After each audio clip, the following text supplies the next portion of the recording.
நிறைய முறை பேசியிருக்கிறோம். ஆனால் ஒரு வித்தியாசமான நிலையில் நம்பியானவர் நம்மளோடு பேசுவாராக பேசணும்.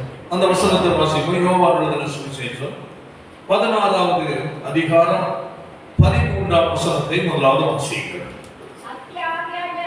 சத்திய ஆவியாகிய அவர் வரும்போது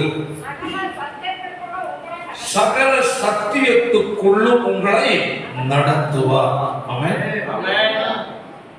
பரிசுத்த ஆவியானவருக்கு பல பெயர்கள் கொடுக்கப்பட்டிருக்கிறது. என்ன கொடுக்கப்பட்டிருக்கு? பல பெயர்கள். ஒவ்வொரு பெயருக்குள்ளும் அவருடைய செயல் அடங்கி இருக்கிறது. ஆமென். பாருங்க, ஆண்டவராகிய இயேசுவுக்கு கொடுக்கப்பட்ட பெயர்கள் பாருங்க. நம்முடைய ஏசாயா 9வது அதிகாரம் 6ஆம் வசனத்தை படியுங்கள். பார்க்கலாம். நமக்கொரு பாலகன் தேவகுமாரனாக இயேசு உலகத்தில் வந்தார். சரி, அடுத்தது கொடுக்கப்பட்டார். அப்போ அவர் வந்தார், அதனால் அவர் தேவகுமாரனாய் பூமியில் வந்தார் என்பதற்கு நமக்கு ஒரு பாலகன் கொடுக்கப்பட்டார். கர்த்தத்துவம் என்னது? கர்த்தத்துவம் என்றாலே ஆளுகையின் அதிகாரம் பெற்றது. ஆமென். அந்த பெயர் ஏன் கொடுக்கப்பட்டது? குமாரன் என்று ஏன் கொடுக்கப்பட்டிருக்கிறது? அவர் தேவனுடைய குமாரனாய் இருக்கிறார். அல்லேலூயா. கர்த்தத்துவம். அப்போ அவருக்கு இருக்கிற அடுத்தது என்னவென்றால் ஆளுகையின் அதிகாரம். ஒவ்வொரு நபரையும் அவர் என்ன செய்கிறவர்? ஆளுகை செய்கிறவர். தேவ ஜனங்கள் மத்தியில் அவர் என்ன செய்ய விரும்புகிறார்? ஆளுகை செய்கிறவர். அப்போ ஆளுகை செய்கிற தேவாதி தேவனுக்கு ஒரு தேவனுடைய பிள்ளை இடம் கொடுத்து விட்டார். அல்லேலூயா. அவருடைய தனிப்பட்ட வாழ்க்கை, அவருடைய சிந்தனை மண்டலத்தை கூட அவர் ஆளுகை செய்கிறார். ஆமென். வாழ்க்கையில் அவர் ஆளுகை செய்வார். ஒரு குடும்பத்தில் ஆளுகை செய்வார். ஒரு வாழ்க்கை எதிர்காலத்தில் ஆளுகை செய்வார்.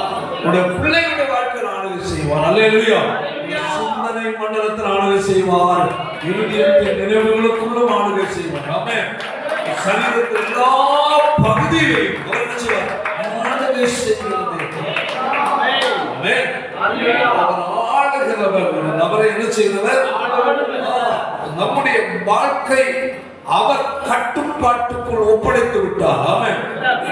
அவர் நம்முடைய வாழ்க்கை அவர் ஆளுகை செய்வார். ஆமென். கட்டத்தை தோளில் இருக்கும். அவருக்கு அடுத்த பேர் நாமம் என்னது? அதிசயமானவர். அப்போ ஏன் அதிசயமானவர் என்று அவர் பெயர் சொல்லப்பட்டிருக்கிறது? அவர் அதிசயங்களை செய்கிறவர். அடுத்தது என்னது? ஏன் ஆலோசனை கர்த்தா என்று சொல்லப்பட்டிருக்கிறது? அவர் நல்ல என்ன கொடுக்கிறார்? ஆலோசனை கொடுக்கிறவர். அடுத்தது வல்லமை இல்லாதவர் அல்ல, வல்லமை உள்ளவர். ஆமென். வல்லமை இல்லாதவராக இருந்தால் அவர் தங்க தேவன் வல்லமை உள்ளவர் என்று சொன்னா போய் சொல்றார். வல்லமை உள்ள தேவனாய் இருக்கிறபடியால் ஹல்லேலூயா. அவர் நாமம் வல்லமை உள்ள தேவன் என்று சொல்லப்பட்டிருக்கிறது. அடுத்தது என்னது? நித்தியபிதா. ஆமென். அவர் நிரந்தரமான தகப்பன் நம்முடைய வாழ்க்கையில். அடுத்தது சமாதான பிரபு. அப்ப இவைகள் எல்லா பேரும் யாருக்குரியது? நம் ஆண்டவர் இயேசுவுக்குரியது. அவரிடத்தில் இருக்கிற தன்மை தான் என்னது? இப்படிப்பட்டவர் என்று சொல்லப்பட்டது. அப்ப அப்படிப்பட்ட தேவன் ஆளுகை செய்வதற்கு நம்முடைய வாழ்க்கையில் நாம் இடம் கொடுத்து விட்டார். அல்லேலூயா. முழுவதும் நம்மை கையெடுத்து விட்டால் நம்முடைய கடைசி மூச்சு வரையிலேயும் நம்மை நடத்துகிற நல்ல ஆண்டவராக.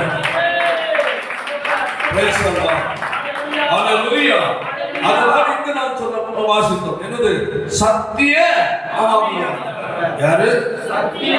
இந்த நல்ல ஆண்டவர் நமக்குள்ளே பரிசுத்த ஆவியானவராய் நமக்குள் ஆளுகை செய்கிறார். அவருக்கு கொடுக்கப்பட்ட கொடுக்கிற பெயர் என்னது? சத்தியாவியார். எப்படிப்பட்டவர்? அவர் பொய் உரையாதவர். அவருக்கு பொய் இல்லை. சொன்னதை மாற்றுகிறவர் அல்ல. சொன்னதை செய்கிறவர். அப்போ சத்தியத்தை மட்டும் போதிக்கிறவர்தான் நமக்குள்ள வாசமா இருக்கிற பரிசுத்தர். சத்திய ஆவியாகி அவர் வரும்போது சகல சத்தியத்துக்குள்ளும் நடத்துவார். அந்த சத்திய அவன் என்ன செய்யறார்? நடத்துகிறவர்.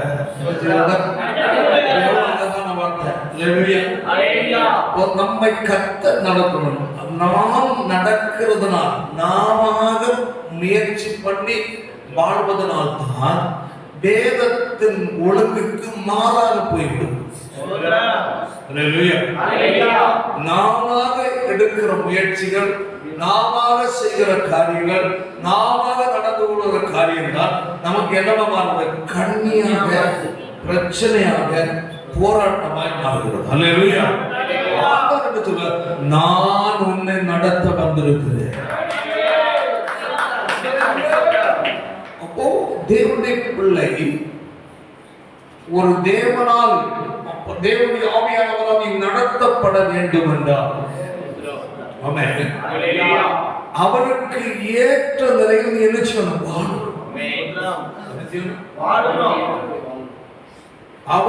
அவருக்கு எப்படி பிடிக்குமோ, அவர் எதை விரும்புவாரோ அதை செய்து, அவர் எதை வெறுக்கிறாரோ அதை வெறுத்து வாழ்ந்தால் அவர் இனி என்ன செய்கிறார்? பிரியப்படுத்துகிறார். அவரை பிரியப்படுத்த பிரயாசப்படும் போது அவரோட அதிகமாக என்ன செய்ய முடியும்? நெருக்கமாக நெருக்கமாக வாழும்போது ஆவியானவர் உன்னை என்ன செய்வார்? நடத்துவார். உள்ளான நிலையில் பரிசுத்த ஆவியானவரால் நிலையில் இருக்கிறபடியால் அல்லேலூயா, உன்னுடைய மனசாட்சியோடு என்ன செய்வார்? அவர் இடைப்பட்டுக் கொண்டே இருப்பார். ஆமென். அல்லேலூயா. அதான் சொன்னேன், பைபிள் வசனங்களை நம்ம நிறைய வாசிக்கணும். வாசித்தா அவனால எங்க இருக்கும்? இங்க இருக்கும். அல்லேலூயா. வேற ஒன்றுக்கு இங்க என்ன செய்வது? இடம் கொடுக்க கூடாது. வேற உலக பிரகாரமான பிரச்சனைகள், கவலைகள், பல போராட்டங்கள், பல சிந்தைகள் எல்லாம் இங்க வந்து நிரப்புவதற்காக சத்துரு எழுதிடுவான், தள்ளி விட்டுட்டே இருப்பான். அல்லேலூயா. அது மாமிசத்தின் மூலமாய் அப்படியே தள்ளிட்டே இருப்பான். நமக்குள்ள வருவது எட்டி எட்டி பார்க்கும். யாராவது சொல்லிட்டா நம்ம மன கஷ்டம் வந்துடும். உடனே அவங்க பேசுறதே நம்ம நினைச்சு வருத்தப்பட்டு யார் இருக்க வேண்டிய இடம்? கர்த்தருடைய ஆவியானவர் வசனம் இருக்க வேண்டிய இடத்துல ஒருவர் சொன்னதை சிந்தித்து வருத்தப்பட்டு அல்லது பகையை இறுதியில் சுமந்து கொண்டிருப்போம், அல்லது ஒரு வெறுப்பை சுமந்து கொண்டிருப்போம். அது உன்னுடைய வெறுப்பும் பகையும் வேறு பொறாமையும் இருக்க வேண்டிய இடம் அல்ல. அந்த இடத்துல தேவனுடைய வார்த்தை மட்டும் இருக்கிறது.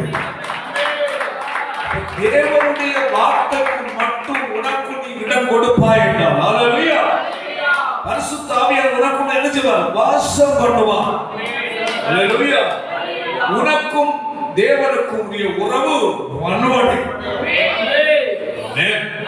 வலுவடையும் போது தேவனோடு நீ பேசுவ, ஆண்டவரே நீர் என்னை நடத்தும். என்னுடைய வாழ்க்கை, என் சரீரம், என் சிந்தை, என்னுடைய அவயவங்கள், என்னுடைய எண்ணங்கள், என் யோசனைகள் எல்லாம் உடைய கட்டுப்பாட்டில் நான் தருகிறேன். ஆமென். நீர் என்னை நடத்தும் என்று சொல்லி பரிசுத்த ஆவியானவரிடத்தில் யார் தங்களை கையளிக்கிறார்களோ அல்லேலூயா, அவருடைய வாழ்க்கையை நடத்தி செல்கிறவர் கர்த்தருடைய பரிசுத்த ஆவியானவர். அப்போ ஒரு நபரை கர்த்தருடைய ஆவியானவர் நடத்துகிறார் என்றால் எப்படி அறிவது? ஆவியானவர் ஒரு நபரை நடத்த வேண்டும் என்றால் அவர்கள் வேதத்துக்கு உட்பட்டுதான் அவர்கள் நிச்சயவார்கள் வாழ்வார்கள். ஆமென். கர்த்தருடைய ஆவியானவர் நமக்குள்ள வாசமாய் இருக்கிறார் என்றால் ஆமென். உன் உன்னை நடத்த உனக்குள் இருக்கிறவர் சத்தியத்தின் பாதையில் தான் உன்னை அவர் பெயரே சத்திய சத்திய ஆவியானவருக்கு உன் சிந்தனையில் உன் இருதயத்துக்குள் முழு இடம் கொடுக்க உன் இருதயத்தை ஆயத்தப்படுத்தி வேறு எந்த காரியங்களுக்கு இடம் கொடுக்காது. ஆவியானுடைய ஆளுகைக்கு இடம் கொடு. வேதத்தை அதிகமாய் வாசி, சத்தியத்தை அதிகமாய் நீ கேள். உன்னை என்ன செய்வார்? தனிப்பட்ட நிலையில் உனக்கு ஒரு சம்பவம், ஏதாவது ஒரு காரியம், வீட்டில் இருக்கிறாய், அவசரம் ஒரு இடத்துக்கு போக வேண்டியிருக்கு, அழைப்பு வருது, அல்லது யாராவது வா என்று கூப்பிடுகிறார்கள். ஆமென். நம்ம போறது நான் சொன்ன உடனே டக்குன்னு போயிடும். அப்போ கர்த்தருடைய ஆவியானவரோடு அனுதின நெருக்கம் உனக்கு இருந்தால், அல்லேலூயா, போக வேண்டுமா போக வேண்டாமா என்பதை உனக்குள்ள ஒரு உணர்வு. ஆமென். பாருங்க, சாராங்குருஜி என்ற ஒரு நல்ல பாடல், நல்ல பாடினார், அவருடைய சபை போயிருக்கு. அவர்களுடைய அழைப்பே ஒரு வித்தியாசமான அழைப்பு. எனக்கு 96 வயசு வந்தாங்க. அவர் நல்லா இருந்தான். ஒரு நல்ல ஒரு சகோதரி. எங்க ஊர்ல இந்த சின்ன பருவத்துல எல்லாம் எங்க ஊர்ல பப்ளிக் கன்வென்ஷன்ல வந்து மெசேஜ் கொடுக்க வரும் சுவிசேஷம். அவங்க கையில் அப்போ டேமரன் வச்சிருப்பாங்க. டேமரன் அடிச்சு பாட ஆரம்பிச்சுட்டாலே கீழே இருக்கிற எல்லா பிசாசும் ஆடாது. அவ்வளோ வல்லமையான ஒரு சகோதரி. அவர்கள் எப்பவும் தேவனோடு இருப்பாங்க, தேவனோடு உறவாடுவாங்க. வீண் வார்த்தை எழுச்சி மட்டும் பேசுறாங்க. வீண் வார்த்தை பேசுறாங்க. யாராவது வீண் வார்த்தை பேசிட்டு இருந்தா கூட அந்த இடத்துல விலகி ஒரு ஸ்பெஷல் தான். ஒரு தேவனுடைய பிள்ளையின் வாழ்க்கையில் வீணான வார்த்தைகள் பேசுவதற்கு ஒரு தேவனுடைய பிள்ளை இடம் கொடுக்க கூடாது. உலக காரியங்களை குறித்து பேசிக் கொண்டிருக்க நினைச்சு அதை இடம் கொடுக்க கூடாது. தேவையான காரியத்தை மட்டும் பேசிட்டு உன்னுடைய சிந்தை வேறு பக்கம் போயிருக்கும். தேவையற்ற உலக காரியங்கள், தேவையற்ற உலக காரியங்கள் நினைச்சாத உட்கார்ந்து பேசுவதற்கு நீ ஒருபோதும் நேரத்தை கொடுக்க கூடாது. உலக பிரகாரமாய் அநேக இருக்கு, நிறைய காரியம் இருக்கு. உலகத்துல எவ்வளவு காரியம் இருக்கு. பாவமான காரியம் சொல்லவில்லை, ஆவியானவருக்கு பிடிக்காத காரியத்தை சொல்றேன். பாவத்தை நம்ம செய்ய போக மாட்டோம். அல்லேலூயா. உலக பிரகாரமா ஏதாவது சில பிசினஸ் சம்பந்தமாக சும்மாதையே பேசிட்டு இருப்பாங்க, வருமானத்தை பற்றியே பேசிட்டு இருப்பாங்க, பணத்தை பற்றியே பேசிட்டு இருப்பாங்க, வேற குடும்பத்துள்ளவங்க பற்றியே பேசிட்டு இருப்பாங்க, சொந்தக்காரனை பற்றியே பேசிட்டு இருப்பாங்க. இதெல்லாம் தேவனுடைய அவாய்ட் பண்ணிடுறாங்க. அப்போ அவைகளோட நேரம் சுரவிடும் போது எனக்கு ஒரு சம்பவம் ஞாபகம் வருகிறது. டிஎல் மூடி என்று நினைக்கிறேன். அவரும் அவரோட கூட சில நண்பர்களுமாக அவரை ஒரு குறிப்பிட்ட ஒரு இடத்திற்கு ஒரு கெஸ்டாக வசனம் பேசுகிற ஊழியத்திற்கு அழைத்து கொண்டு போகிறார். போகிற வழியில் பல காரியங்களை பேசிட்டு போறார். 3-4 பேர் வண்டியில் இருக்கிறார். ஒருவர் ஆரம்பித்தார்,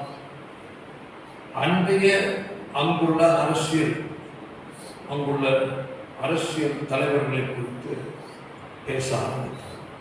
பாருங்க, நம்ம எல்லாம் நிறைய மிஸ்டேக் பண்ணோம். ஆரம்பித்தோட இவரால் கேட்க முடியவில்லை. ஒரு 15 நிமிஷம் பேசிக்கிட்டார். அதுக்கு அவரும் மறுபடியும் கொடுத்து கொண்டு வேற இவர் அமைதியா இருக்கிறார். திடீர்னு வண்டியை ஓரமா நிப்பாட்டார். கடுமையா கோபம். உடனே அவரு அது எல்லாம் நிப்பாட்ட முடியாது, கொண்டு போய் வர நான் டைம் பார்த்துட்டு இருக்கேன். நீங்க எத்தனை நிமிஷம் தேசத்தின் அரசியல் பற்றி பேசுறீங்க? 15 நிமிஷம் பேசுறீங்க. இந்த 15 நிமிஷம் ஆண்டு சொல்ற ஒப்பு கொடுத்து மனைவி கடிக்காம கார் வாரம் நிப்பாட்டிட்டு சொன்ன வார்த்தையே ஒரு ஆவியான குத்துன மாதிரி இருக்கு.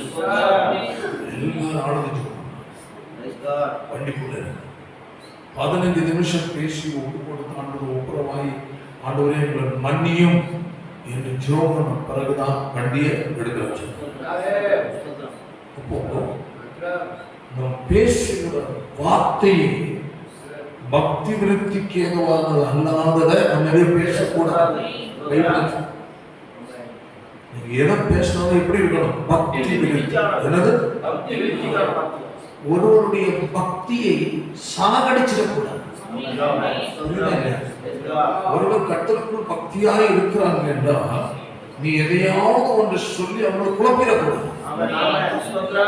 புரியுதா இல்லையா? நான் இது பேசுவதால் இவர்கள் டிஸ்டர்ப் ஆவாங்களா? நான் இதை பேசினாக்க அவங்க ஏற்றுக்கொள்ளுகிற இறுதி இருக்கா? யோசித்து பேசு. அப்படி பேசி பழகும் போது ஆண்டவர் உன்னை அதிகமா நேசிப்பார். மட்டுமல்ல, ஆவிக்குரியவர்கள் உன்னை அதிகமா நேசிப்பார். மாம்சத்துக்குரியவர்கள் உன்னை நேசிப்பார். ஏன்னா மாம்சத்துக்குரிய உலகத்தை பற்றி பேசுறதுக்கு நான் திறந்தவங்க. அப்ப அந்த நிலையில் உன் மனதலையை உன் வாழ்க்கையை பக்குவப்படுத்த உனக்குள் இருக்கிற பரிசுத்தாவியானவர் உன்னை ஆளுகை செய்து உன்னதமான அனுபவத்தை வழிகிறார்.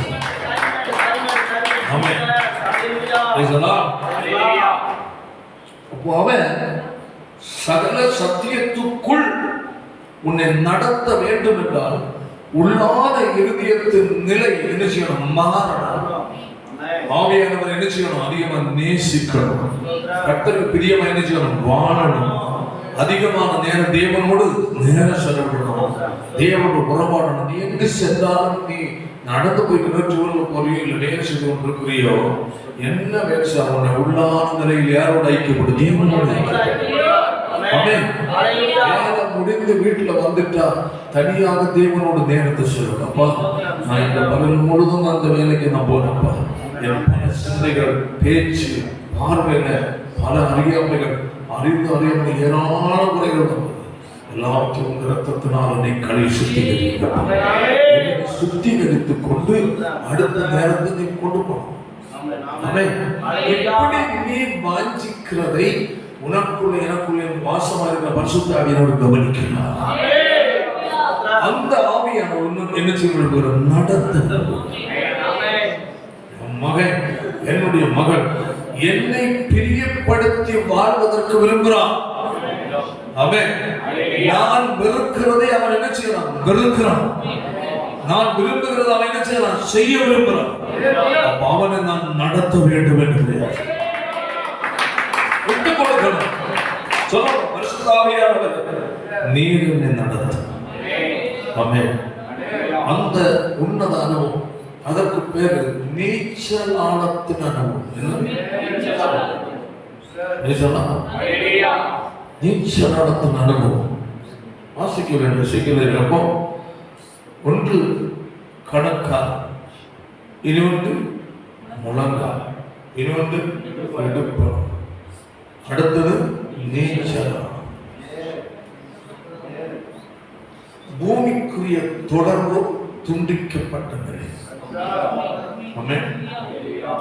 அப்படி என்றால் உலகத்துக்குரிய காரியங்களை குறித்து சிந்திக்கிறதற்கு விரும்பாத ஒரு மனநிலை.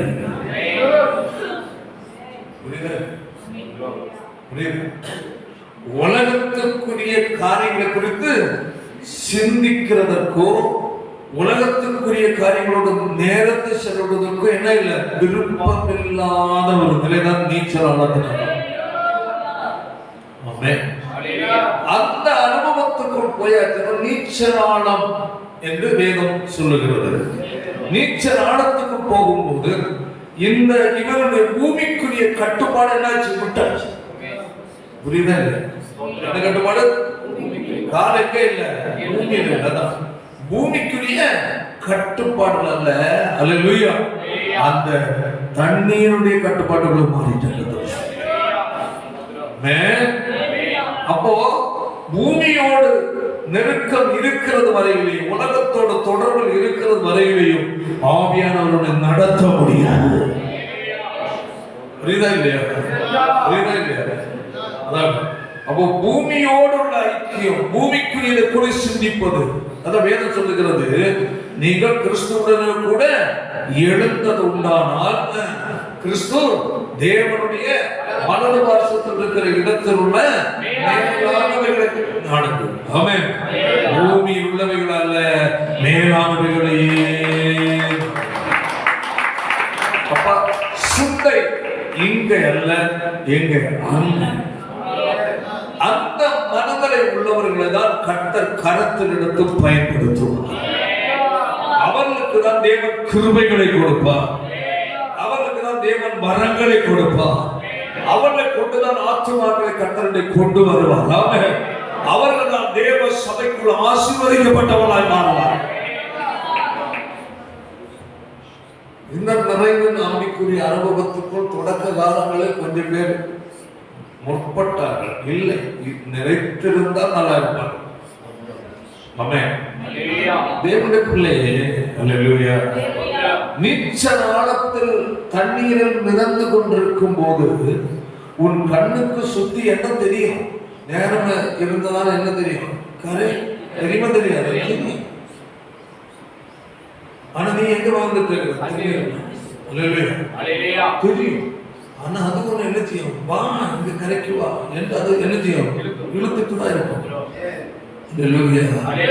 கரைக்கு நேரா நீ பயணிக்க ஆரம்பித்து விட்டாலே நீ பூமியில கால் வைக்க வேண்டியவர் என்று அதே மாதிரி நீச்சலமான உன்னத அனுபவத்தில் வாழ்ந்த அநேக பரிசுத்தவான்கள் அல்லேலூயா இன்று அந்த பூமிக்குரிய கவர்ச்சி தன்னை இழுத்ததற்கு நேராய் மனதை செலுத்தி எங்க நிற்கிறாங்க? இப்ப கரையில நிற்கிறாங்க. பூமிக்குரிய சிந்தை உள்ளவர்களாய், பூமிக்குரிய சுபாவம் உடையவர்களாய். அல்லேலூயா. உன்னை கர்த்தர் அப்படி என்று அழைத்தது உன்னை அவரோடு ஒன்றித்து வாழ்வதற்காக, அவர் கட்டுப்பாட்டு வாழ அழைத்தது. அதற்கு ஒரு தேவனுடைய ஒப்பு கொடுக்க வேண்டும். அநேக சூழ்நிலை உனக்கு கடந்து வரத்தான் செய்யும். ஆமென். ஆமென். பல பிரச்சனைகள் வரும். அதாவது காய்க்கிற மரத்துல என்ன விழும்? கல்லறி. நீ தேவனுக்கு என்று பயன்படலாம் என்று விரும்பினாய் என்றாலே உனக்கு சில பிரச்சனை வரும். ஆமென். அல்லேலூயா. இரண்டாவது மனோடு ஒரு நம்ம சொன்னா இப்ப ஜெபிக்கிறதே இல்லை. என்னது? சொல்லுங்க. ஜெபிக்கிறதே யாரு? என்னைக்கு நான் ஜோமனிக்கு போனேனோ அன்னைக்கு நிறைய பிரச்சனை. உங்களுக்கு அறிவாக நல்ல பைபிள் படிச்சு நல்ல ஜோமனிக்கு போமா எனக்கு பிரச்சனை வருது. என்ன பிரச்சனை? வேற ஒன்றும் இல்லை, திரும்ப பழைய நிலைக்கு போறது பிரச்சனை. அதனால நான் இப்ப என்ன சொல்றது இல்லை, ஜெபிக்கிறது இல்லை. அதனால இப்ப அந்த பிரச்சனை எனக்கு வரவில்லை. புரியுதா இல்லையா? புரியுதா இல்லையா? எத்தனை பேர் அதை அனுபவிக்கிறீங்க சொல்ல முடியும்? எல்லாரும் அனுபவிப்பீங்க. ஆமென். புரியுதா? அப்ப நான் சொன்னேன், அப்ப இனி உன் அருகில் இருப்பது என்னதான்? நரகம் தான். போறியா?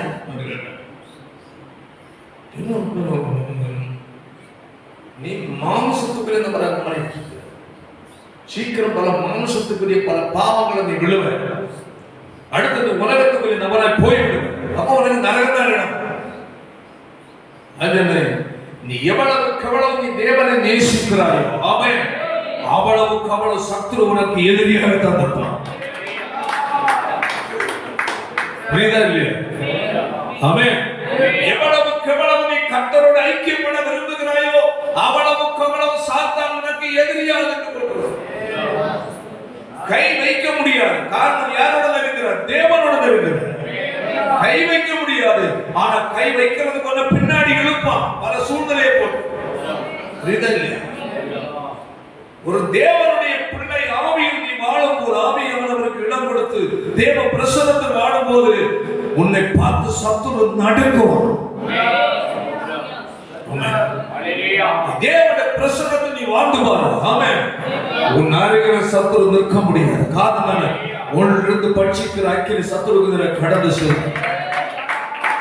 ஆமென். ஹalleluya. கைகளை தலையில சொல்லுவோம்.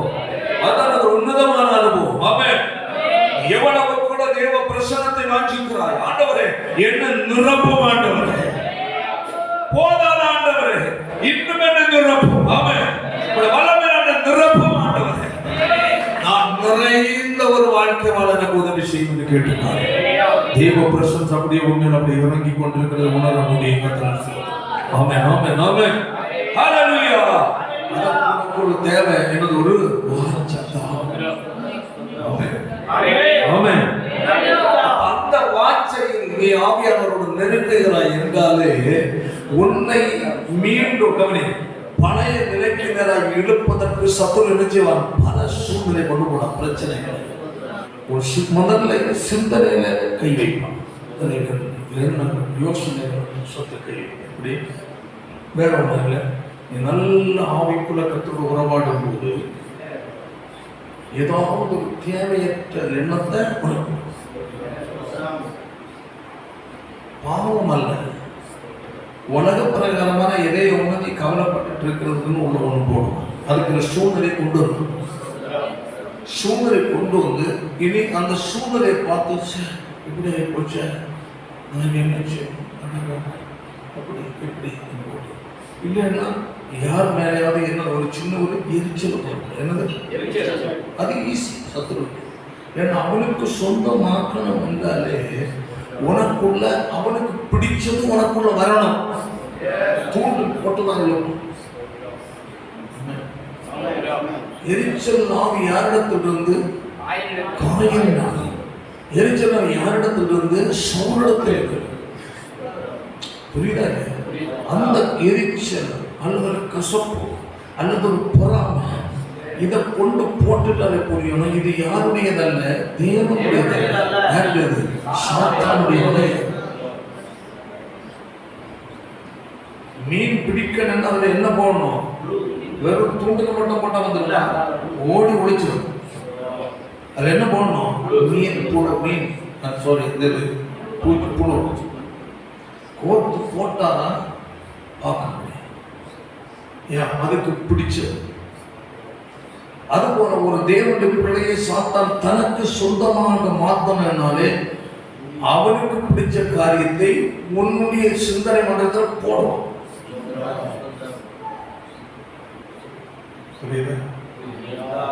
உடனே நீ ஓ இது யாருடையதல்ல, தேவனுடையதல்ல. யாருடைய ஆயுதம்? சாத்தான். இயேசுவே இரத்தத்தால் நிர்ணயித்து உண்டு கடவுள் சிந்தனை மன்றத்தில் ரத்தம் கடந்து வரட்டும். என்னது உன்னை விட்டு கொடுத்து பாரு. ஹல்லேலூயா. சாத்தான் தோத்து ஓடிடுவான். அப்ப இப்படி சின்னதை போட்டு அடுத்தது பெரியதை போட்டு இப்படி இப்படி உன்னுடைய சிந்தனைகளை தவறான மாம்சத்துக்குரிய உலக பிரகாரமான எண்ணங்களால் உன் இருதயத்தை நிறைத்து உனக்குள் இருந்த வசனத்தை எல்லாம் என்ன வெளியே தள்ளி மறக்க வச்சு இப்போ உலக எண்ணம், உலக கவலை, பகைமை உணர்வு, வெறுப்பு சிந்தையோடு வாழ்ந்து கொண்டு அடுத்தது என்ன வரும்? இந்த சிந்தை உன்னோட வாயில் நினைச்சி அறிக்கை பண்ண வைக்கும். குறிப்பிட்ட நபர்களோடு கோபப்பட வைக்கும், எரிச்சலை பேச வைக்கும், கண்டபடி திட்ட வைக்கும். அடுத்த பரிசுத்தம் கெடுது. இப்போ உன் உதட்டின் மூலமும் உன் இருதயத்தின் சிந்தனைகள் மூலமும் நீ என்ன செய்யப்பட்ட கரைபடைந்து விட்டாய். இப்ப யாருக்கு அப்படி இடம் இல்லை. வருஷத்தோட இருக்க முடியாது. கிரியை செய்வார். அவர் சைலண்ட் ஆயிருந்தார். ஏன்? இந்த குணங்கள் எல்லாம் யாருடையதல்ல, அவருடையது. அவருடையது என்ன? இந்த 1 கொரிந்தியர்ல அவருடைய 13வது அதிகாரம் 13 மனுஷர் பாஷைகளையும் தூதர் பாஷைகளையும் பேசினாலும் அன்பு எனக்கு இராவிட்டால் சத்தமுடைய வெண்களை போலவும்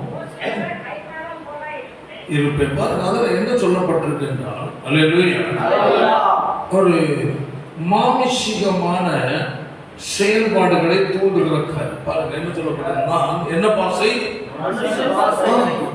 மனுஷ பாசைகளையும் தூத பாஷைகளையும் பேசினாலும்.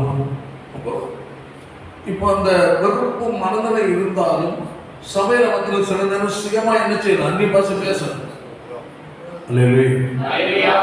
ஆனா அவங்களுக்கு என்ன இருக்காது, கனி இருக்கு.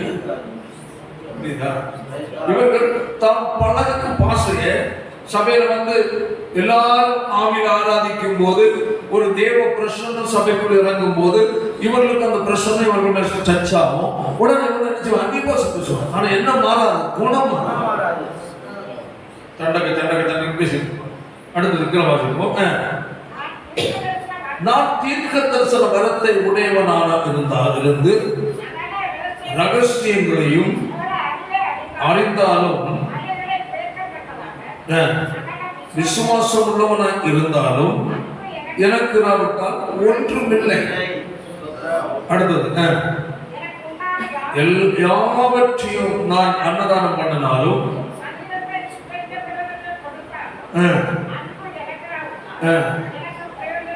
ஒன்றுமில்லை. அடுத்தது அன்புக்கு என்ன இருக்கு, நீடிய அன்பு.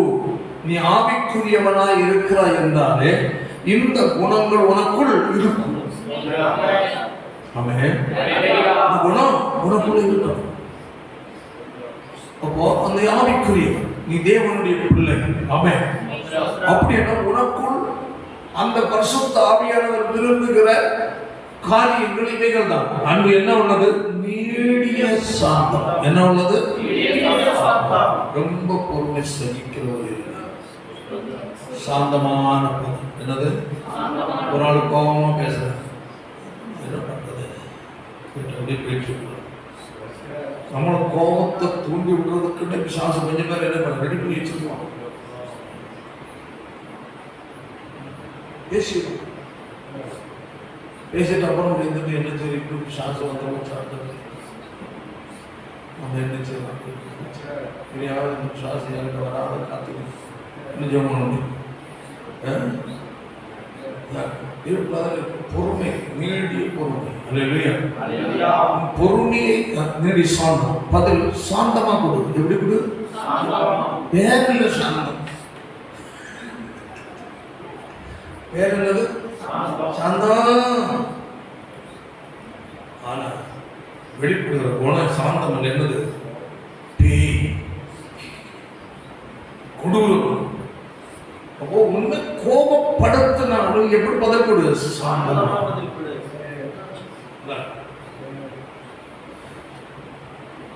பேசுறதுக்கு எப்படி பேசுறதான் பிடிக்கும். ஆமென்.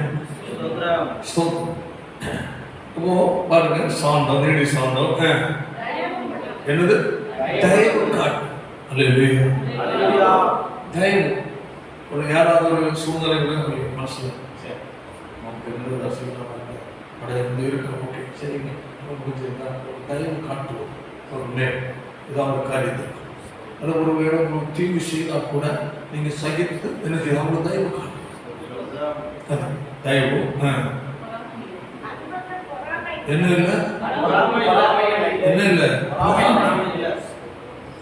பொறாமை இருக்கா. ஒரு விசுவாசம் நல்லா இருக்கிறாங்களா, நல்லா இருக்கிறாங்களா, அவர் நீ என்ன செய்ய, சந்தோஷப்படும். அந்த நபரை போல நீ மாறணும் நினைக்காத. நீ உன்னை கர்த்தர் எப்படி மாத்துறாரோ அந்த நிலைக்கு நீ ஜெபம் பண்ணு. சொல்லுவாங்க, நான் பிஜே தினகரனை போல மாறணும், நான் அவரை போல் மாறணும். ஐயோ, அவரை விடுவியா, நீயா வாழணும்,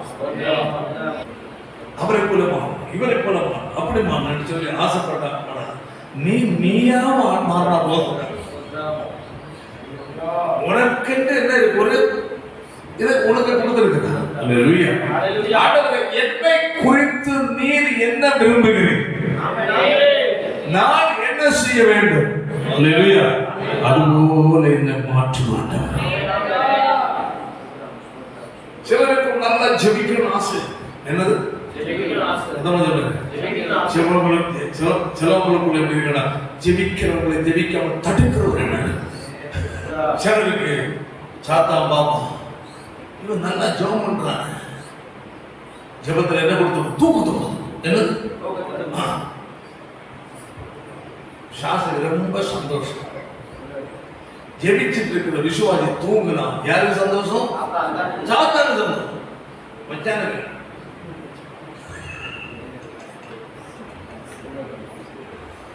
அவன் அழகா மடியில சாய வச்சு கலக்காதே நல்லா தூங்கு தட்டி கடைசியில அவனை போல உன்னை மாற்றுவான். நீ நல்லா ஜெபித்தா யாரை போல மாறுவ? இயேசுவை போல மாறுவ. ஜெபத்துல நீ நல்லா தூங்குறதுக்கு விட்டுட்டேன்னா நீ யாரை போல மாறுவ? சாத்தான போல மாறுவ. யாரை போல மாற விரும்புறீங்க? அப்போ தூங்கல விடுதலை இல்லையா? தூங்கல.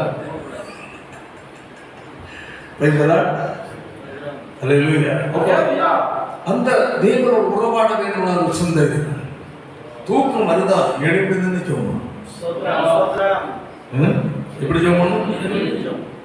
தூக்கம் வருகிற மாதிரி இருக்க வாய் திறந்து ஜெபி. சும்மா இருந்துட்டு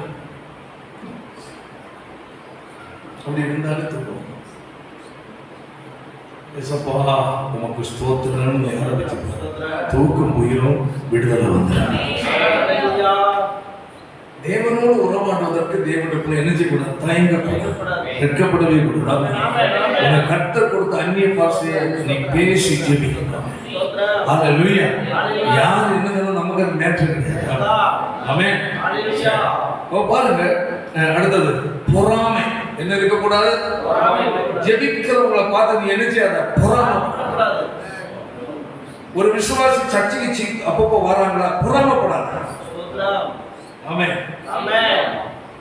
நீ வீடு கடந்து பாதி வழியில கிடக்குறாங்க, எல்லாரும் வீடு கரெக்டா பாக்குறாங்க. சில விசுவாசிகள் பாதி வழியில வீடு கடந்த மாதிரி ஞாயிற்றுக்கிழமை மட்டும்தான் பஞ்சர் போட்டு எல்லாம் எடுத்து வீடெல்லாம் மாட்டி வந்துருவாங்க.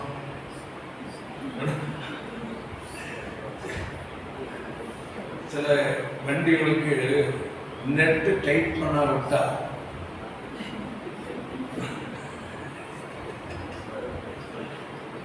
நீ எங்க போய் கலந்து விடுன்னு சொல்ல முடியாது. அது வந்துதான் ஞாயிற்றுக்கிழமை மட்டும்தான் வந்து உட்காந்துட்டு போயிருக்கான். இனி அடுத்த மாதம் ஞாயிற்றுக்கிழமை பார்க்க முடியும். காரணம் இது என்னது? வீடு லூஸா இருக்கு, எங்கேயும் கலரவே வாய்ப்பு. அப்படி இல்லை. தேவ சமூகத்துல வர்றாங்களா? அப்போ ஆமென்.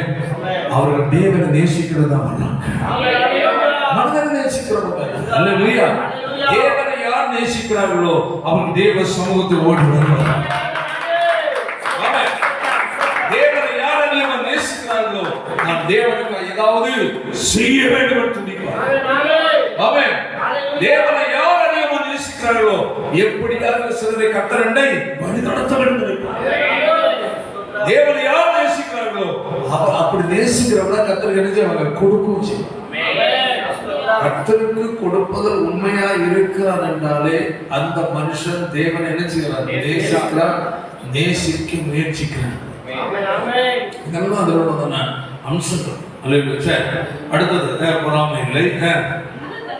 தன்னை புகழார். என்ன செய்யாது? தன்னை புகழார். நான் தான் சொல்றானா அவன் ஆள வேற, கவனம் வேற.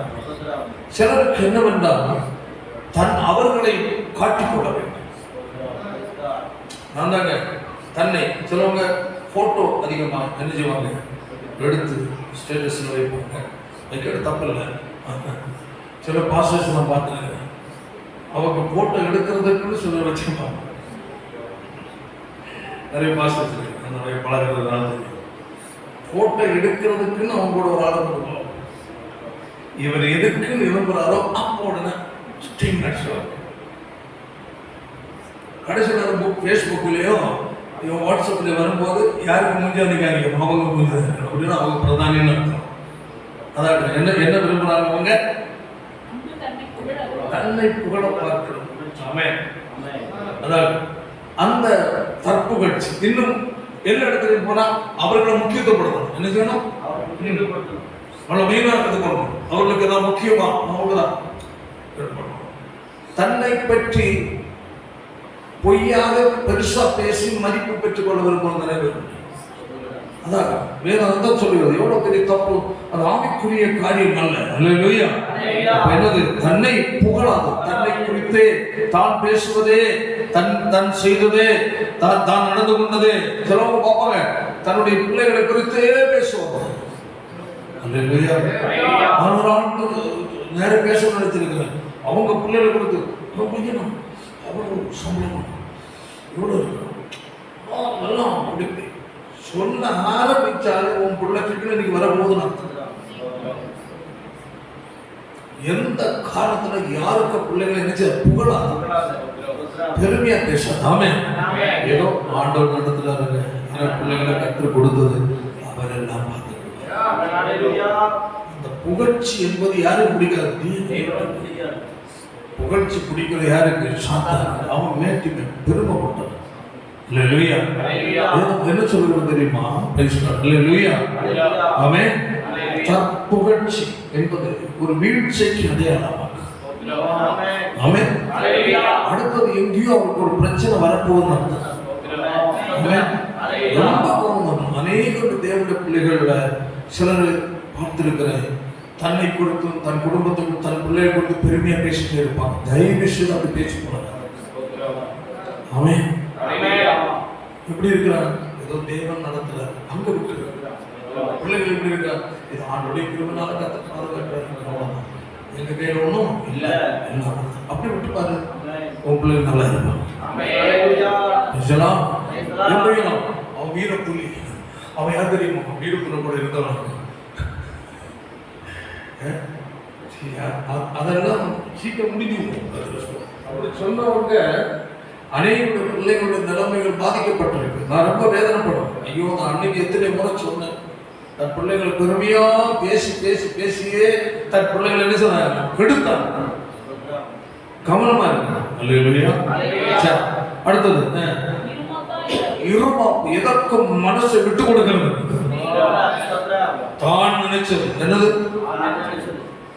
என்ன சொன்னார்? சிரிச்சு நல்லாச்சு. எது சொன்னாலும் ஏதாவது பார்த்தாலும் சிரிக்கிறது.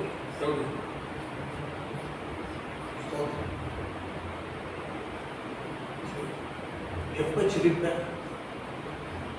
சிரிச்சு ஸ்தோத்திரம் சொல்லியா? சிரிச்சுட்டே நடக்க வச்சிருவாரு. சரி, அதான் சொல்லப்பட்ட சில வார்த்தைகள் ஆலோசனை கொடுத்தா உங்களுக்கு பிடிக்காது, எச்சரிக்கை கொடுத்தா பிடிக்காது, சத்தியத்தை பேசுற பிடிக்காது. அப்படி ஒரு மாதிரி விரும்பாப்பா இருக்கு. அடுத்தது அயோக்கியமானதை செய்யாது. அப்படி என்றால் வேதத்திற்கு புறம்பான காரியத்தை செய்ய மாட்டார். அதாவது அந்த அன்புள்ளவனாக அவன் நோய்க்குரியவன். அல்லேலூயா. அந்த அன்பு பிறருக்கு நினைச்சு தீங்கு செய்ய நினைக்க மாட்டான். அடுத்த கீழே வாசிப்போம். தற்பொழிவு, தன்னை புகழணும், அது நாடாது. சினம் தேவையில்லாம என்ன செய்யாது? சினம் என்றால் அது கோபத்தில் ஒரு பகுதி, முக்கியமானது. வெறும் கோபம் அல்ல. அல்லேலூயா. சிலவங்களை எப்ப பார்த்தாலும் சினம், ஒரு மாதிரி கோபம் நிறைந்த ஒரு குணங்கள் இருந்து கொண்டே இருக்கும். அடுத்தது சினம் அடையாது. அடுத்தது பிறருக்கு என்னது? தீங்கு செய்ய நினைக்கிறார்.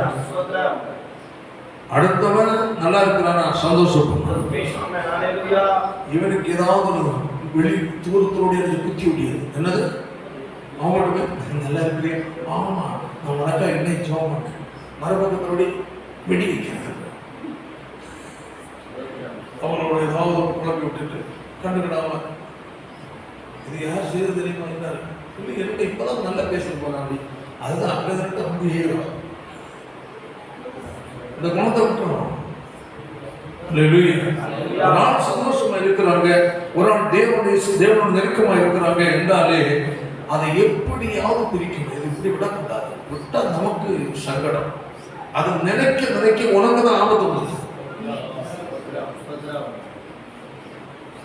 அவங்க நல்லா இருக்கிறாங்க, ஓகே, ரொம்ப சந்தோஷம். நம்மள அந்த மாதிரி இருக்க பிரயாசம், அவ்வளவுதான். நல்லதை கற்றுக்கொள்ளும். அநியாயத்தில் ஏதாவது ஒரு தீங்கு நடந்துட்டா அப்படா அப்படி அல்ல. அநியாயம் செய்து விட்டு சந்தோஷப்படக்கூடாது. அடுத்தது சத்தியத்தை சந்தோஷம். இருதயத்தோடு மனநிலை. அடுத்தது ஏதாவது பிரச்சனை என்றால் தாங்குகிற இருதயம். யாராவது தீர்வு பேசிட்டாங்க, நம்மளை ஏதாவது திட்டாங்க, இல்லாத சொல்லிட்டாங்க என்றாலே அல்லேலூயா தாங்கணும். ஓகே, உடனே அந்த ஆளை யாரா பார்க்காத, பகையா.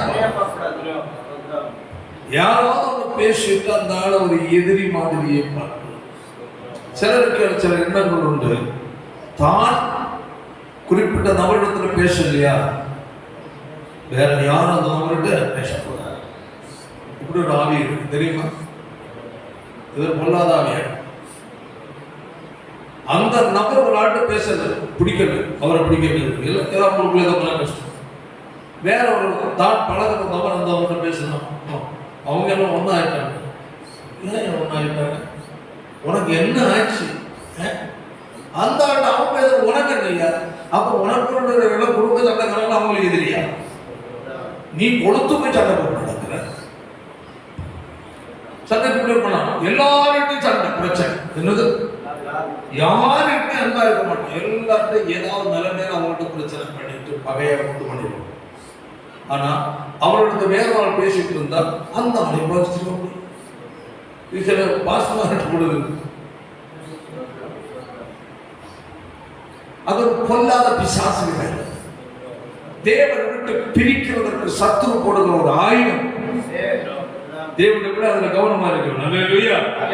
உனக்கு ஒருவனிடத்தில் பார்த்து ஏதாவது தீங்கு செய்து நபரா இருக்கும், அவங்க பேசுறாங்கன்னா நீ அவங்க மேல ஏன் கோவப்படுற? ஓகே, நல்லது, நமக்கு தான் தெரியும், அவங்க செய்யலையே, அதான் விஷயம். அவனுக்கு நடந்தது சகலத்தையும் விசுவாசிக்கும், நம்பும், சகிக்கும், ஒரு காலம் முடியாது, ஒளிந்து போகும், ஓய்ந்து போகும், அறிவான எல்லாம் ஒளிந்து போகும். ஆனால் குறைவுள்ளது குறைவுள்ளது, நிறைவான வரும்போது குறைவான ஒளிந்து போகும். அல்லேலூயா. அந்த நிறைவு என்றுள்ள ஒரு நிலை பரிசுத்த ஆவியானவரால் உண்டாகும். ஆவியானவரால் உண்டாகிற அந்த நிறைவின் அனுபவம் நம்முடைய இருதயத்தை நிரப்ப ஒப்பு கொடுக்கும் போது மாமிசத்துக்குரிய இந்த குறைகள் நம்ம விட்டு வெளியேறாது. அல்லேலூயா. ஆனால் தேவனுடைய பிள்ளைகள் இந்த விஷயத்தில் நீ ஒரு சத்தியத்துக்குள் கர்த்தருடன் நடத்த வேண்டும் என்றால் நீ அதிகமாய் ஐக்கியப்பட வேண்டிய யாருகிட்ட? பரிசுத்த ஆவியானவர். அவரை துக்கப்படுத்தாத அளவுல வாழ. பரிசுத்த ஆவியானவரே நீர் என்னை நிரப்பும். நீர் என்னை தெரிந்து கொண்டதற்கு ஒரு நோக்கம் உண்டானது. அந்த நோக்கம் என் வாழ்க்கையில் நிறைவேறட்டுமாக அதற்கு ஒப்பு கொடுக்கிறேன். கர்த்தர் துக்கப்படுகிற எந்த ஒரு காரியத்திற்கு உனக்குள்ள இடம் கொடுக்க. ஆமென். அல்லேலூயா. எல்லாம் சொல்லப்பட்டோ சகல சத்தியத்துக்குள்ளும் நடத்துகிறோம். நம் உள்ளான நிலையில் தேவனோடு நெருக்கம் அதிகமாக. அல்லேலூயா. நம்மை ஆவியானவர் என்ன செய்யறார்? நடத்துவார். சத்தியத்துக்குள்ளும் நடத்துவார். சீராக. அடுத்தது என்ன சொல்லப்பட்டிருக்கிறது? அதனுடைய யோவான் 14:26 வாசிக்க பார்க்கலாம். என் நாமத்தினாலே பிதா அனுப்ப போகிறார் பரிசுத்த ஆவியாகிய தேற்றரவாளனே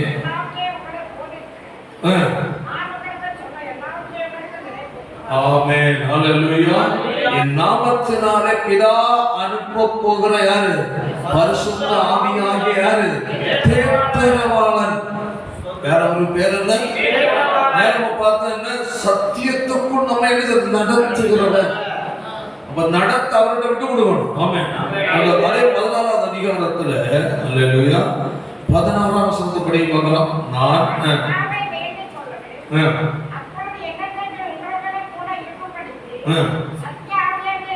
சத்திய ஆவியாகிய வேறொரு. அப்போ அவருக்கு என்ன பேரு? சத்திய ஆவி ஆகிய வேறொரு தேற்றவாளர். ஒன்று அவர் சத்திய ஆவியானவர், இன்னொன்று தேற்றவாளர். அப்போ நம்ம ஆண்டவரிடத்துல என்ன இல்லை, சத்தியம் மட்டும்தான் உண்டே தவிர வேற பொய் இல்லை. அப்போ அவர் என்ன செய்வார்? தேர்ச்சிக்கிறவர் சொல்லுவோம். சத்தியத்தை மட்டும் நம்ம கொடுக்கிறவர் அல்ல, ஆவியான நம்ம எனக்கு தேர்ச்சிக்கிறவர். நம்முடைய இருதயத்தில் இருக்கிற காயங்கள், நம்முடைய துக்கம், நம்முடைய வியாகுலங்கள், வேதனைகள் எதுவா இருந்தாலும் அல்லேலூயா, அவைகளை நம்மை விட்டு மாற்றி நம்மை தேற்றுகிற ஆவியானவர். பாருங்க, அப்போ நம்ம பிரச்சனைகள் வந்துட்டு நம்ம யார்கிட்ட போறோம்? மனுஷனுக்கு தான் போறோம். எனக்கு ஆறுதல் சொல்றது யாருமே இல்லை. என்னது, நான் எவ்வளவு கஷ்டத்துல இருந்தேன், யாரும் வந்து என்ன கண்டுக்கிடவே இல்லை. என்னது, யாரும் எனக்கு என்ன இல்லை, ஆறுதல் சொல்லுது. உனக்கு நாங்களோட ஆறுதல் வேஸ்ட். யாரு? தேவனோட நெருக்கமாக இருந்தார். அல்லேலூயா. கர்த்தருடைய ஆறுதல் படுத்து, அவர் சகலவிதமான ஆறுதலின் தேவனாக இருக்கிறார். மனிதனுடைய ஆறுதலின் குரல்கள் ஒளிந்து போய்விடும். உனக்கு கொடுக்கிற பரிசுத்த ஆவியானவரை ஆறுதல் படுத்துகிற தேற்றுகிறவர், தேற்றுகிறவர். ஆமென். அவர் ஒரு தாய் தேற்றுகிறது போல் நம்மை தேற்றுகிறவர். ஒரு தேவனுடைய பிள்ளை, கர்த்தரோடு நெருக்கமான வாழ்கிற ஒரு தேவனுடைய பிள்ளை வேதத்தை திறந்து படித்தாலே அல்லேலூயா, அந்த வார்த்தையின் மூலம் உடைய உள்ளான துக்கம் மாற்றப்படும். அல்லேலூயா. ஓ, நீ அதுக்கு என்ன செய்யணும்? தேவனோட நெருக்கம் தொடரும். ஆமென். நம்ம தேவையில்லாம ஒரு கல்லை தூக்கி காலை நம்மளே போட்டுட்டு ஐயோ வலிக்குதுன்னு சொன்னா அதுக்கு ஆண்டவர் என்ன செய்யணும்? என்ன சொல்ல முடியுதா? இல்லை, உடலுக்குள்ள ஒண்ணு தரையை கொண்டு உலக வரப்பை யோசிக்கிறோம். எங்க கொண்டு தலையை உடலுக்குள்ள போடுவோம்னு யோசிக்கிறது. உலக வரும் பிரச்சனை போய் மாட்டிட்டு யோசிக்கிறது. ஐயோ பொண்ணு சொல்லுங்க, பரிசுத்த ஆவியானவரால் நீ நடத்த இடம் கொடுத்திருந்தால் இப்படி நீ வியாகுலப்பட வேண்டிய வராதில்லை. நீயா போய் மாட்டிட்டு எனக்கு யாரும் யாரு போய் மாட்ட. நீ பரிசுத்த ஆவியானவரோட அவருடைய நடத்த ஒப்புக்கொடு. அவரால் நீ நிரப்பப்படு, அவரோட நீ உறவாடு, அவருடைய ஆலோசனைப்படி நீ நடவாகும். சகல சத்தியத்துக்கும் நடத்துகிறவருக்கு உன்னை நீ கையளிக்கும் போது ஆமென். அப்ப சத்தியத்தை நடத்தினா சிக்கல் இல்லாத பாதை நடத்துவார், சீராக நடத்துவார். அப்ப நாம் அந்த வழியில போறதுனால நம்மளா போறது தேவைப்படுறது. அந்த வழியில போறது ஹெல்மெட் வைக்கல, போலீஸ் நிற்கணும்னா சமாளித்துக் கொள்ளலாம். அவங்க போலாம், தம்பி பா.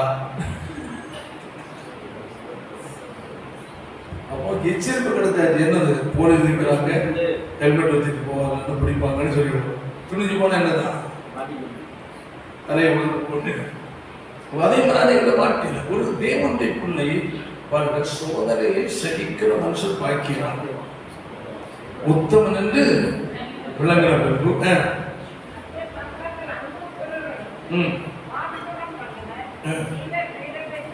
அடுத்தது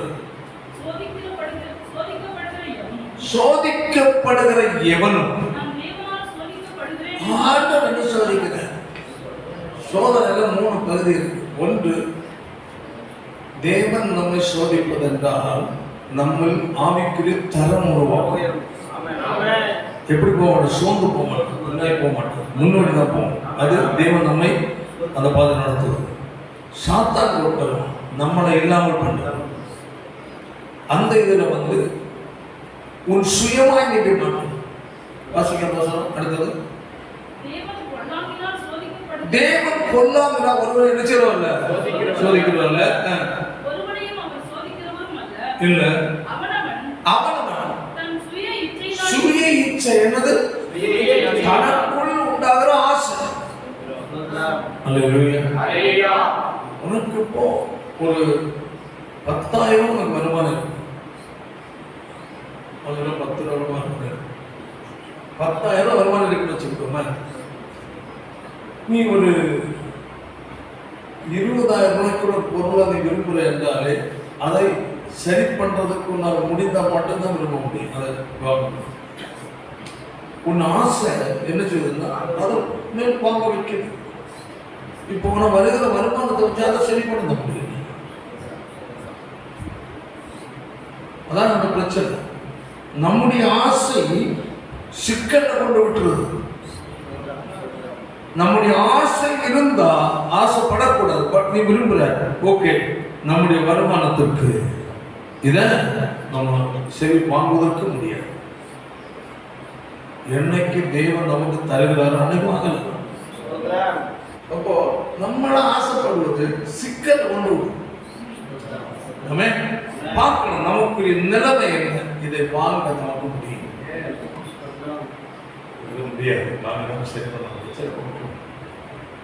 வாங்கத்தை வாய்ப்பு வந்தா அப்பவும் நீ துணையை தேவனுக்கு சொல்லணும். ஆண்டவரே, இது விரும்புகிறேன், இது வாங்குகிறது சுத்தமா இருந்தால் எடுப்போம். அப்பதான் அதை என்ன செய்ய முடியும், சரி கட்ட முடியும். இல்லைன்னா கஷ்டம். நம்ம அப்படி தேவை இந்த மாதிரி இருக்கக்கூடாது. தேவ பிள்ளைகள் நியாயமா இருக்கு. முதலாவது ஆண்டு சொல்ல, ஆண்டவரே, நான் உம்மோடு நெருங்கி வாழ இருக்கிறேன், உம்முடைய நடத்துதலின்படி நான் வாழ நான் என்ன ஒப்பு கொடுக்கிறேன் என்று நீங்க தேவனுடைய ஜெபம் பண்ணி பாருங்க. ஆண்டவரே, நீ நடத்துகிறேன் சொல்லுகிறது சகல சத்தியத்தோடு நடத்துகிறேன். சத்தியத்தோடு நடத்துறேன்னா உள்ளான நிறைவு உனக்கு தேவை. ஆண்டவர் நீ அதிகமா நேசிக்கணும். தேவனுக்கு நீ நேரம் நீ கொடுக்க வேண்டும். ஆமென். அவரோடு நீ அதிகமா உறவாட வேண்டும். ஆமென். அப்படி சத்தியத்தின் மூலமா கர்த்தர் பாதையில உன்னை நடத்துவார். மட்டுமல்ல, அப்படி வாழ்கிற உன்னை அவர் நல்ல தேற்றவாளனாக இருந்து உன்னை தேற்றி உன் துக்கத்தை ஆற்ற அவர் வல்லவர். ஆமென். அப்படிப்பட்ட தேவனுடைய தேவன் நெருக்கமா இருக்கிறவர்கள் தேவையில்லாத கண்ணீரை விழ மாட்டார். பணாசை எல்லா தீமைக்கும் சிலரை இச்சித்து விசுவாசத்தை விட்டு வழுவி அநேக வேதனைகளால் தங்களை உருவாக்குத்தி என்ன ஆசை? பணாசை. அந்த ஆசை இவன் என்ன போகுது, விசுவாசத்தை விட்டு அப்ப ஆசை வச்சு அதை வாங்கியாச்சு. இப்ப தேவன் விசுவாசம் வைக்க முடியாது. காரணம், பண பிரச்சனை வந்து மாட்டிட்டு கிடக்கு. வந்தனாய் இந்த நாயகம் வழுவி என்ன சொல்ற, அநேக வேதனை, பல பிரச்சனை. வட்டி கட்ட வழி இல்லையே, மாசம் 10,000 கட்ட முடியலையே, லோன் கட்ட முடியலையே, சிறு கட்ட முடியல, ஒரே கவலை. ஜோம் பண்ணாலும் இந்த கவலையெல்லாம் நிற்கும். அப்ப இப்போ யாரோட நெருங்க முடியவில்லை. இப்போ தேவையில்லாத காரியங்களை தேவனுடைய பிள்ளைகளுக்கு மாட்டாங்க. ஏன்னா உனக்கு கவலை கொண்டு வருகிற அளவுல, மனசுக்குள்ள ஒரு குழப்பத்தை உண்டாகிற அளவுல, டிஸ்டர்ப் டென்ஷன் உண்டாகிற அளவுல உள்ள பிரச்சனைகளை தேவனுடைய பிள்ளைகளுக்கு தலையிட ஆண்டவரை சார்ந்து கொள்ளும். ஆமென். நீ என்ன நடத்தும் அப்பா, அதற்கு நான் என்னை ஒப்பு கொடுக்கிறேன். என் வழி அல்ல, உம்முடைய வழிதான் எனக்கு தேவை. பரிசுத்த ஆவியானவரை நீரை நடத்தும் என்று சொல்லு. ஆமென். முழுமையாய் கர்த்தருடைய ஆவியானவரை சார்ந்து கொள்ள நீ பிரயாசப்பட்டு பாரு. நடத்துவதை தெளிவா நீ அறிந்து கொள்ள. அநேக கண்ணிகள் வந்து தேவனுடைய பிள்ளைகளை விடுவிக்கப்படுகிறது. அல்லேலூயா. தேவனுடைய பிள்ளைகளை கவனமா இருக்க வேண்டும். அதற்கு அவங்களை ஒப்பு கொடுப்பீங்க. ஒப்புச்சோம் எல்லாம் செபிப்போம். நல்ல தேற்றவான் நாமத்தினால் பிதா அனுப்ப போகிறேன். பரிசுத்த ஆவியாகிய தேற்றவான் எல்லாவற்றையும் உங்களுக்கு போதிக்கிற மட்டுமல்ல, அவர் நினைப்பூட்டுகிறவராய் இருக்கிறார். தெய்வ சொன்ன ஒப்பு கொடுக்கிறேன். ஆண்டவரே, உம்மால் நான் நிரப்பப்பட ஒப்பு கொடுக்கிறேன். நீர் என்னை நிரப்புகிற சொல்லி ஆண்டவரே, நீர் என்னை நிரப்பு. நாளவற்ற வல்லமை எனக்கு வேண்டும். நம்மோடு உறவாட கிருபைதான், உம்மோடு நேரத்தை செலவிட எனக்கு கிருபைதாரும். ஆண்டவரே, கிருபை தாரும் என்று சொல்லி கேட்கிறேன். ஓ, என் சுய வழி அல்ல, நீ நடத்தும் பாதை எனக்கு வேண்டும். தேவனுடைய எல்லாரும் ஒப்பு கொடுத்தோம்.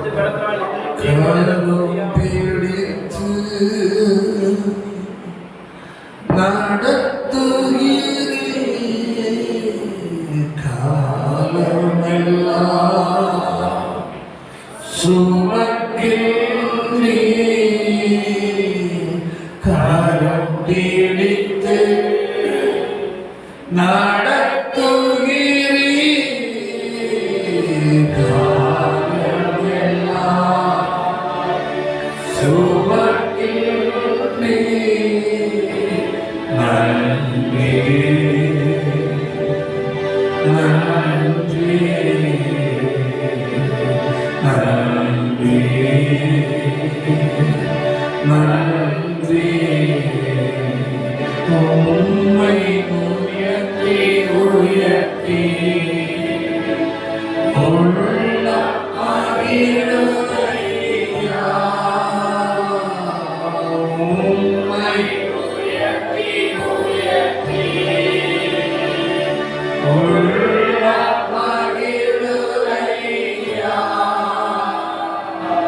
உம்மை நோக்கி பார்த்து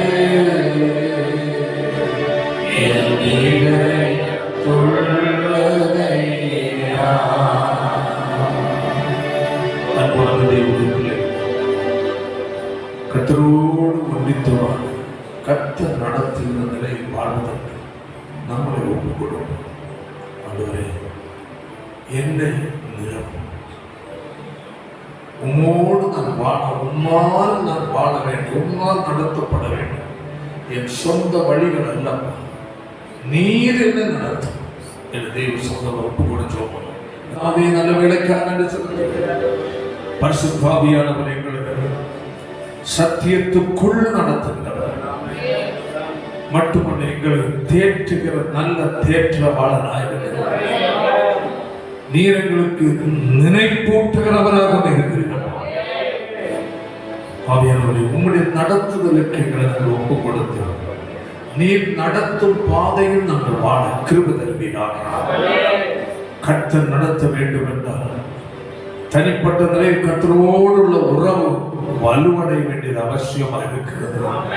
உம்மால் நிரப்பப்பட, உம்மால் ஆளுகை செய்யப்பட, உம்மால் நடத்தப்பட ஒவ்வொருக்கு கிருபை தர வேண்டும் என்று ஜெபிக்கிறேன். ஒவ்வொரு ஆசீர்வதிப்பீராக. அந்த ஆசீர்வாதத்தை அனுப்பும் பெரிய காற்று செய்யும் இயேசுவின் மூலம் ஜெபிக்கிறோம் பிதாவே.